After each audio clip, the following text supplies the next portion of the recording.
নবী সাল্লাল্লাহু আলাইহি সাল্লাম আবু তালেবকে কালেমা পড়াবার জন্য কি পরিমাণ কাঁদছে, চেষ্টা করছে। শেষ মুহূর্তে বলছে, চাচা চাচা কালেমাটা পড়েন না চাচা।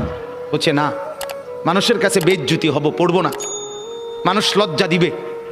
আল্লাহ নবী সাল্লাল্লাহু আলাইহি সাল্লাম বলছে, কানে কানে বলেন, আমি কাউকে শোনাবো না, আমি শুধু হাসরের মাঠে বলবো, মৃত্যু পর্যন্ত চাচা ওয়াদা দিলাম জগৎবাসীকে শোনাবো না আপনি ঈমান আনছিলেন, কানে কানে কন। আবু তালেব বলছে না, কানে কানেও বলবো না।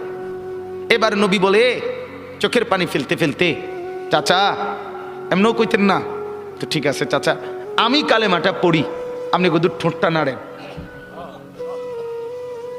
আপনি শুধু ঠোঁটটা নাড়বেন, আমি হাসরের দিন বলবো মাওলা আমার চাচা কালেমা পড়ছিল এজন্য ঠোঁট নাড়ছে, এর সুযোগ দেন। চাচা বলছে না না না, আমি ঠোঁটও নাড়বো না। আল্লাহ নবী তখন অঝরে কাঁদতেছিলেন আর চোখের পানি ফেলে বললেন, চাচা আপনি জাহান্নামের আগুনে জ্বলবেন, আমি সইব কেমনে? আবু তালেব নাফরমান তখন কি বলছে জানেন?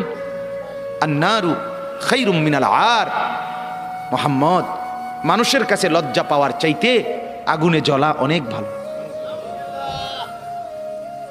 বাপ নিজেদের জিন্দিগিতে একবার ভাইবা দেখেন, আমিও ভাবি আপনিও ভাবেন এমন আচরণ আমার মধ্যে আছে কিনা।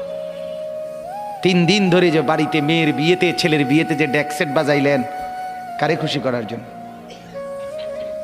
হ্যাঁ, 1 লক্ষ টাকার গেট, এরপরে গায়ে হলুদের এই নগ্ন অনুষ্ঠান,